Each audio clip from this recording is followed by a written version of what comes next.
Chers abonnés et chers visiteurs, bonjour. Salut à tous les fans de Kinshasa Trailer TV.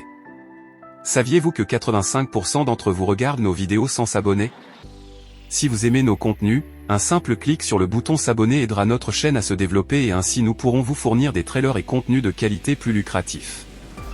Alors, n'hésitez plus et abonnez-vous dès maintenant. Merci pour votre soutien. Zero Day, la fin de la série Netflix expliquée. Depuis ce jeudi 20 février, les abonnés Netflix peuvent découvrir le thriller Zero Day, avec Robert De Niro dans le rôle principal.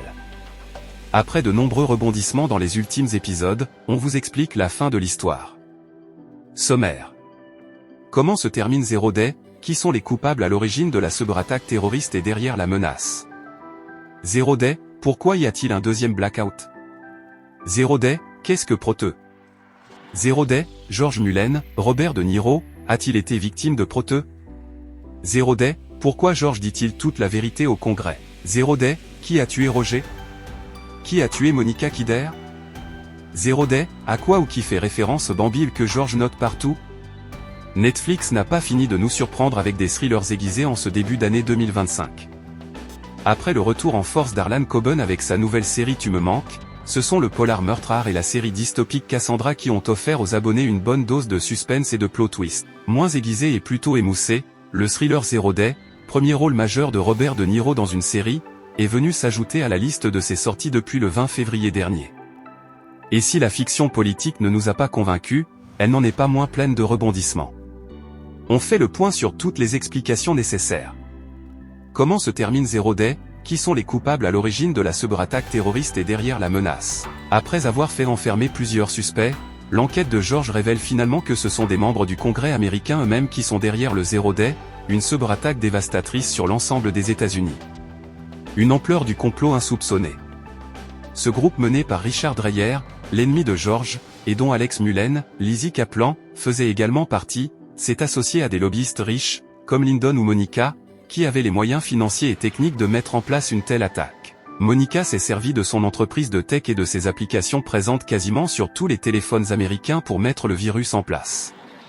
Les sénateurs et députés des deux bords politiques se sont unis, persuadés que faire peur aux Américains remettrait de l'ordre dans leurs priorités. Ils espéraient alors que la présidente, Angela Bassett, crée bien la commission d'enquête, mais ils voulaient que Dreyer en soit à la tête afin qu'il puisse se servir de ses pouvoirs illimités comme il le souhaitait, mais leur plan a capoté quand elle a nommé l'ancien président George Mullen, Robert De Niro, à la place. Zero Day, pourquoi y a-t-il un deuxième blackout? À la fin de la série, dans l'épisode 6, un second blackout a lieu. Ce blackout est à nouveau initié par Dreyer et sa bande. Ils souhaitent profiter du noir total et de la cohue afin de discrètement faire assassiner George. Le chef de la CIA, qui était resté fidèle à la présidente, a eu vent du projet et a réussi à intercepter George avant qu'il ne soit tué. Il lui a alors révélé que lui et la présidente soupçonnaient des membres du Congrès d'être impliqués depuis le début et que Mullen avait été choisi pour mener une enquête neutre. Zero Day, qu'est-ce que Proteux? Proteux n'a finalement rien à voir avec la cyberattaque. C'est une arme neurologique qui était développée par le gouvernement américain. Son objectif? Pouvoir cibler à distance un individu pour lui générer des troubles cognitifs, avec des pertes de mémoire, des hallucinations, des lésions cérébrales à distance, etc. Zero Day, George Mullen, Robert De Niro, a-t-il été victime de Proteux? La série ne répond pas à cette question et laisse l'interprétation ouverte. Bien que George ait souffert de tous les symptômes liés à Proteux, lui et Valérie, Connie Britton, n'ont aucun moyen de savoir s'il a réellement été ciblé ou si tous ces symptômes sont dus à l'âge, au stress et à l'émotion de reprendre une fonction gouvernementale alors qu'il est encore traumatisé par la mort de son fils dans la Maison Blanche.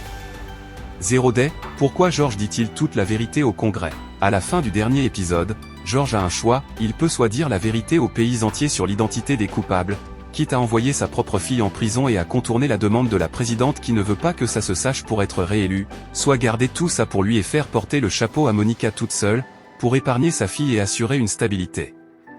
Mais il choisit finalement de tout dire, notamment parce qu'Alex, Lizzie Kaplan, a décidé qu'elle ne pouvait pas vivre avec ses agissements sur sa conscience et qu'elle a donc décidé de se rendre. Zero Day, qui a tué Roger? Qui a tué Monica Kidder? En milieu de saison, Roger est assassiné chez lui et les coupables font passer le crime pour une overdose dans sa baignoire. Mais ce sont en réalité les hommes de Lyndon et probablement du groupuscule formé par les élus du Congrès, qui l'ont fait disparaître car il refusait d'obtenir des preuves de la confusion de Mulen.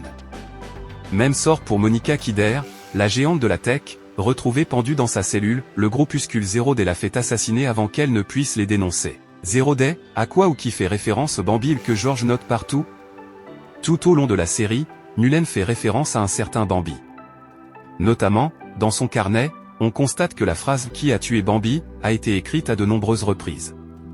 Mais cette phrase fait en réalité référence au titre de la chanson Who Killed Bambi des Sex Pistols. On découvre dans les derniers épisodes que c'était la chanson qui tournait dans la chambre du fils de George lorsqu'il l'a retrouvé mort. Un traumatisme qui s'est inscrit dans son esprit. Kinshasa Trailer TV vous prie de vous abonner massivement sur notre chaîne YouTube et de cliquer sur la cloche pour être prévenu juste quand nous publions une vidéo. Interagissez sur la rubrique commentaires et partagez nos vidéos. Merci et à la prochaine.